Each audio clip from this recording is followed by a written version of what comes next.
The students entered the classroom for their final exam, a sense of anticipation mixed with dread gnawing at their stomachs. The teacher handed out the test and reminded them that they were not allowed to leave the building until morning, ensuring no one cheated. The students grumbled but knew better than to argue. As the door locked behind them, the classroom began to feel suffocating. The air conditioning turned off for the night. The night dragged on, and the students became restless. They began to hear strange noises echoing through the empty halls. Some of them dismissed the sounds as their imaginations, but as the noises grew louder, they couldn't ignore them anymore. The sounds were like a low hum, punctuated by the occasional thump or scuffle. One student, Sarah, had to use the bathroom. She hesitated, not wanting to leave the safety of the classroom, but her bladder was full. She made her way down the dark hallway, her footsteps echoing through the empty school. She was on edge, her eyes darting around the dimly lit corridor. She quickly did her business and made her way back to the classroom, her heart racing. As she walked down the hallway, she heard a faint scream coming from the basement.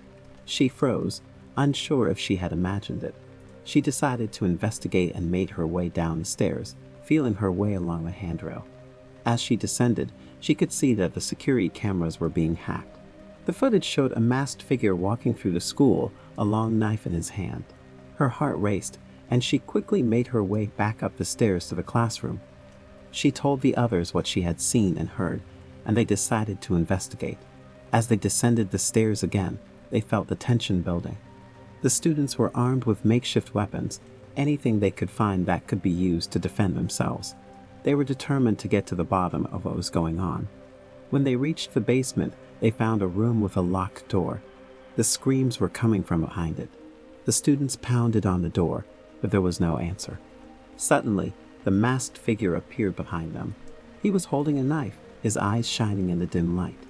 The students screamed and ran back up the stairs, their hearts pounding in their chests.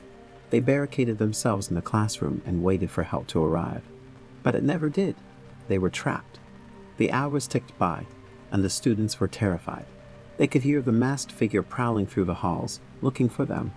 They knew they had to find a way out before it was too late.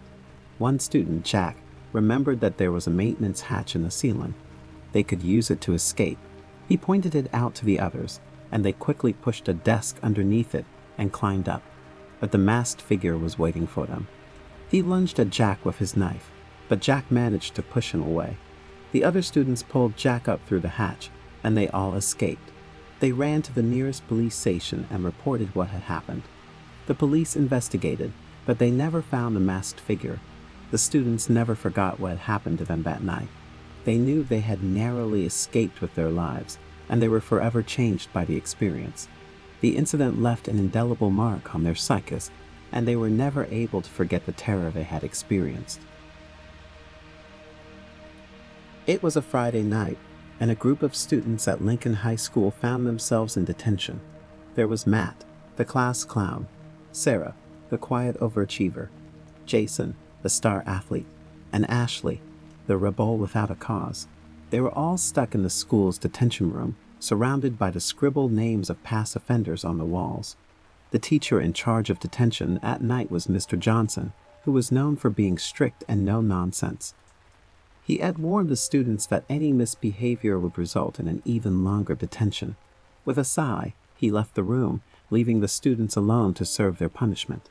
At first, the students tried to pass the time by chatting and playing games, but as the hours dragged on, boredom turned to restlessness.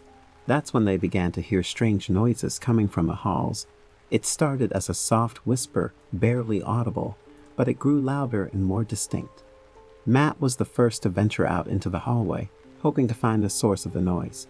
He walked cautiously, his footsteps echoing in the empty hall. Suddenly, he froze as he saw a figure standing at the end of the corridor. It was hazy and indistinct, but he could make out a vague human shape. "Guys, come check this out," Matt shouted to the others, who joined him in the hallway. They saw the figure too, and as they watched, it grew more defined. It was a young girl wearing a school uniform from the 1950s. She had long, flowing hair and a mournful expression on her face. The students were stunned, not knowing what to make of the apparition. Suddenly, the girl let out a blood-curdling scream, and the students ran back to the detention room, their hearts pounding in their chests. "What the hell was that?" Ashley exclaimed, her eyes wide with fear. "I don't know, but we need to get out of here," Jason said, looking nervously around the room. As they tried to leave, they realized that the door was locked from the outside, trapping them inside. Panic set in as they heard more whispers and saw more ghostly apparitions in the hallways. The students huddled together, trying to stay calm and figure out a way to escape. They knew that they were not alone in the school and that their lives were in danger. As the night wore on, the haunting continued. The students saw more ghosts and heard more whispers. They were trapped, unable to leave the detention room and unable to call for help. Finally, as dawn broke, Mr. Johnson returned to the school to let the students out of detention. He found them huddled together, pale and trembling. "What happened here?" he asked, noticing the fear in their eyes. The students tried to explain, but their words came out in a jumbled mess. They knew that they had experienced something terrifying and inexplicable, and they would never forget that night in detention. Mr. Johnson dismissed the students, but the events of that night continued to haunt them. They talked to each other about what they had seen and heard, trying to make sense of the unexplainable. As the weeks passed, strange things continued to happen at Lincoln High School. More and more students reported seeing ghosts in the halls, and there were whispers of a curse on the school. Matt, Sarah, Jason, and Ashley decided to investigate the school's history, hoping to find some answers. They discovered that the school had been built on the site of an old cemetery, and that the land had once been considered sacred by the indigenous people who lived there. The students also learned about a tragic event that had occurred in the 1950s. A young girl named Lily had died in a fire that had started in the school's auditorium. Her death had been ruled an accident, but many believed that it had been caused by something sinister. The more they learned, the more the students began to believe that Lily's ghost was the one haunting the school.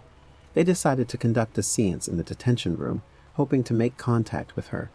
As they sat in a circle, holding hands, they called out to Lily, asking her to make herself known. At first, nothing happened, but then they felt a cold breeze blow through the room. They heard the whispers again, but this time they were clearer. "Help me," the voice said, sounding faint and distant. The students were stunned, not knowing what to do. They tried to talk to Lily, asking her what she wanted, but the whispers grew fainter and fainter until they were gone. The students left the detention room feeling disappointed, but they couldn't shake the feeling that they were closer to solving the mystery of Lily's death. The next day, they went to the school's principal and told him everything they had learned. The principal was skeptical at first, but he agreed to investigate further. As it turned out, the students were right. Lily's death had not been an accident after all. It had been caused by a group of students who had been bullying her, and who had started the fire that had killed her. The students who had caused Lily's death had never been caught, but the school made amends by holding a memorial for her and by renaming the detention room in her honor. After that, the ghostly activity at Lincoln High School ceased, and the students never had to experience another terrifying night in detention. It was late at night, and the young janitor named Tom had just arrived at his new job. He had taken a job at a prestigious night school, thinking it was the perfect gig for him. It paid well, and he could do his work without anyone bothering him. As he walked through the halls of the school, he couldn't help but feel a little uneasy. The school was old, and there were strange symbols carved into the walls. Tom shrugged off the feeling and went about his duties.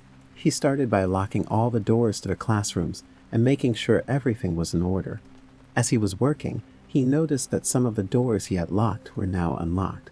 He couldn't understand how that could have happened. He relocked them and went about his work.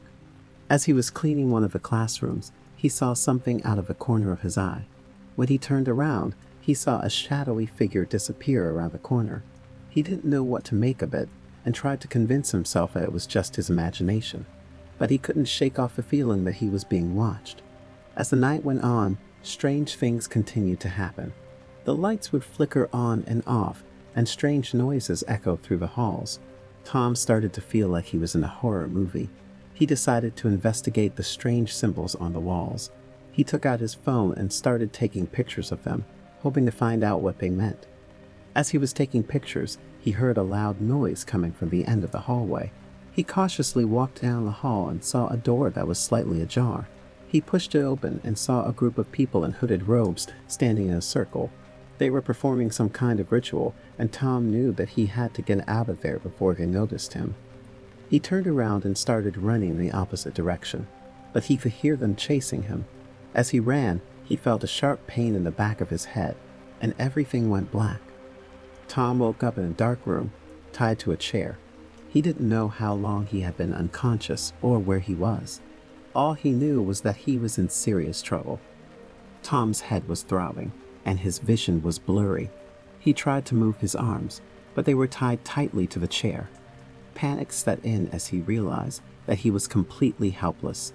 He strained his ears, trying to hear any sound that would give him a clue as to where he was. After what seemed like hours, Tom heard footsteps approaching. The door creaked open, and a figure entered the room. It was one of the hooded figures from the ritual. The figure moved closer to Tom, and he could see that it was a woman. She had a cold, calculating look in her eyes. Well, the woman said. Looks like our little janitor has woken up. Tom tried to speak, but his mouth was dry, and his throat was sore. He managed to croak out a few words. Well, where am I? He asked. You're in our sanctuary, the woman replied. And I must say, you've caused us quite a bit of trouble tonight. I don't know what you're talking about, Tom said. The woman leaned in closer to Tom's face. Don't play dumb with me, she said. You've been snooping around where you don't belong. And now, we can't have you blabbing our little secret, can we? Tom's heart raced as he realized the danger he was in. He had stumbled upon something he shouldn't have, and now he was paying the price. The woman stepped back and snapped her fingers. 2 other hooded figures entered the room, dragging a struggling man behind them. Tom recognized him as the school principal. His face was bruised and bloodied, and he looked like he had been beaten. Looks like we've got ourselves another problem, the woman said, gesturing towards the principal. She turned to Tom. Now you have a choice to make. You could either join us and keep our secret, or you can suffer the same fate as your friend here. Tom knew that he had no choice. He didn't want to end up like a principal. He had to find a way to survive. I'll join you, Tom said. Just please, let me go. The woman smiled. Excellent. I knew you would make the right choice. Tom's mind raced as he tried to figure out how to get out of this situation. He knew that he couldn't trust these people, and he had to find a way to escape. But for now, he had to play along and bide his time. The hooded figures untied Tom and led him out of the room. He was in a large underground chamber filled with strange symbols and dark artwork. Tom felt like he was in a nightmare, and he couldn't wait to wake up. But this was no dream. It was all too real, and Tom knew that he was in for the fight of his life. Tom spent the next few days working with the hooded figures. They taught him their ways and indoctrinated him into their cult. He was given a new identity, and he was now one of them. But Tom knew that he was just biding his time. He had to find a way to escape and get out of this nightmare. One day, Tom was cleaning one of the classrooms when he overheard the hooded figures talking about a big event that was going to take place. They were going to sacrifice someone, and it was going to happen soon. Tom's heart raced as he realized that he had to act fast. He had to find a way to stop them before it was too late.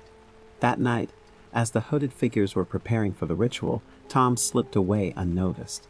He ran down the hall and out of the school, knowing that he had to get as far away from there as possible. But he also knew that he had to stop them from carrying out their plans. Tom went to the police and told them everything that had happened. At first, they didn't believe him. But when he showed them the pictures of the symbols and the marks on his body, they started to take him seriously. They launched an investigation, and within a few days, they uncovered a major cult operation that had been operating in the area for years. The cult was shut down, and several of its members were arrested. Tom was hailed as a hero, but he knew that he had only done what was right.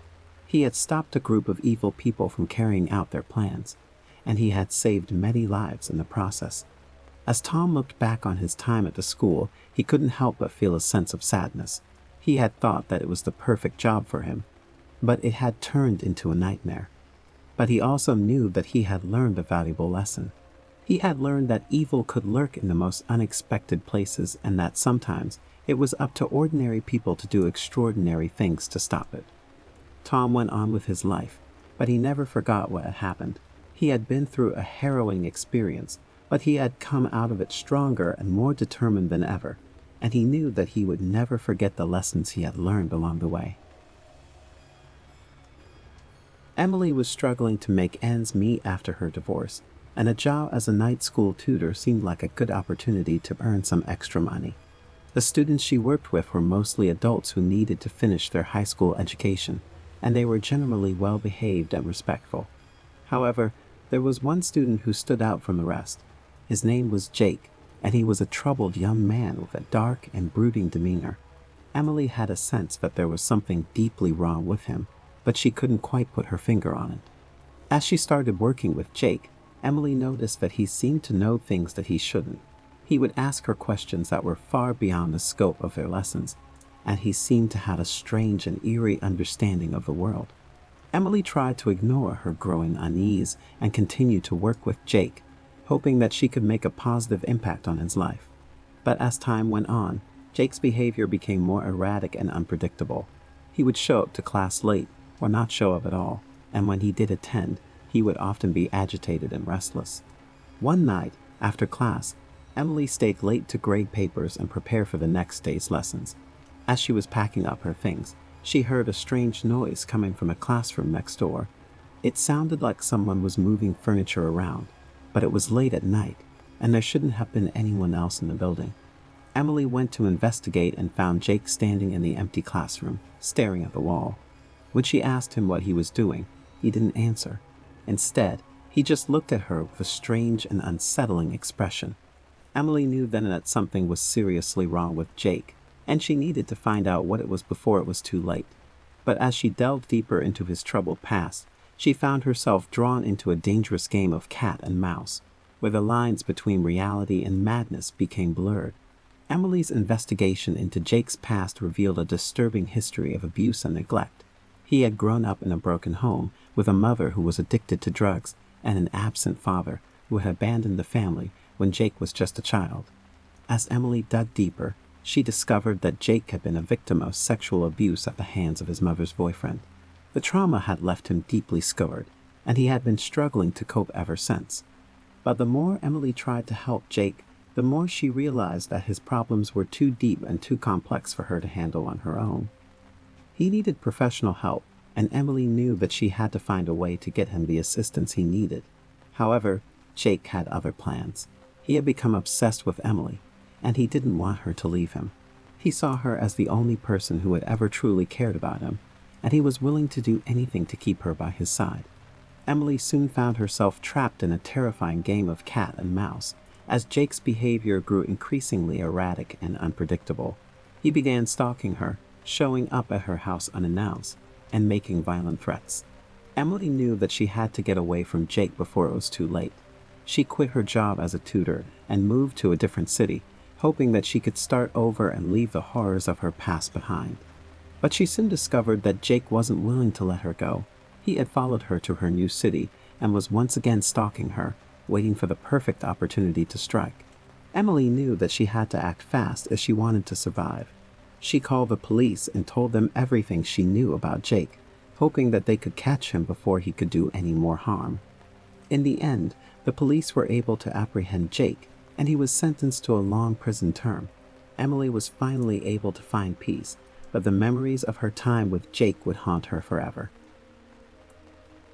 As the security guard John stepped onto the grounds of the night school, he couldn't shake the feeling that something was off. Even though the school was closed for the night, John could hear strange noises coming from inside the building. He chalked it up to his nerves, as he was starting a new job and wasn't quite used to working the night shift. However, the unease only grew stronger as the night went on. As he made his rounds, he noticed that some of the classrooms had their lights on.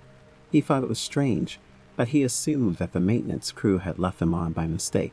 However, as he got closer to the classrooms, he could hear murmurs and movement inside. He hesitated, wondering if he should investigate, but ultimately decided to check it out. As he peeked through the window, his heart sank. Inside, He saw a group of students huddled around a table, working on some sort of experiment. They looked up, noticing John's presence, and immediately panicked. John tried to play it cool, explaining that he was the new security guard and that he was just doing his rounds, but the students weren't having it. They quickly gathered their things and fled the classroom, leaving John alone in the empty hallway. The incident left John rattled, but he tried to put it out of his mind and focus on his job. However, he couldn't shake the feeling that something was off about the school. Every night, he heard strange noises and felt like he was being watched. He even caught glimpses of shadows moving in the corners of his vision. He started to dread going to work, but he needed the money and didn't want to quit. One night, as he was doing his rounds, he stumbled upon a locked door. Curiosity getting the better of him, he tried to open it, but found that it was sealed tight. He jotted down the location of the door and made a mental note to check it out later. As he continued with his shift, he couldn't stop thinking about the locked door. He wondered what could be inside and why it was off limits. He knew that it was probably a bad idea, but he decided to come back later and investigate. When he finally returned to the door, he had a crowbar in hand. He knew that he was breaking the rules and that he could get in trouble, but his curiosity had gotten the best of him. As he pried the door open, he was hit with a wave of cold air. Inside, he saw a laboratory filled with strange equipment and chemicals. He couldn't believe his eyes. As he began to explore the lab, he realized that this was where the students had been conducting their experiments. He saw charts and graphs detailing their progress, but he couldn't make sense of any of it. Suddenly, he heard footsteps coming down the hallway. He panicked, thinking that he had been caught. He quickly ducked behind a desk, hoping that whoever was coming wouldn't find him. To his horror, he watched as the students from the night he first started working at the school walked into the lab. They looked around, noticing that something was off, and soon discovered John's hiding spot. They cornered him, telling him that he had no right to be there, and that he was going to pay the price for his curiosity. John knew that he was in trouble. He had stumbled upon something that he wasn't meant to see, and these students were willing to do whatever it took to protect their secrets. As they closed in on him, he wondered if he would make it out alive. John's heart was pounding in his chest as he braced himself for whatever was about to happen.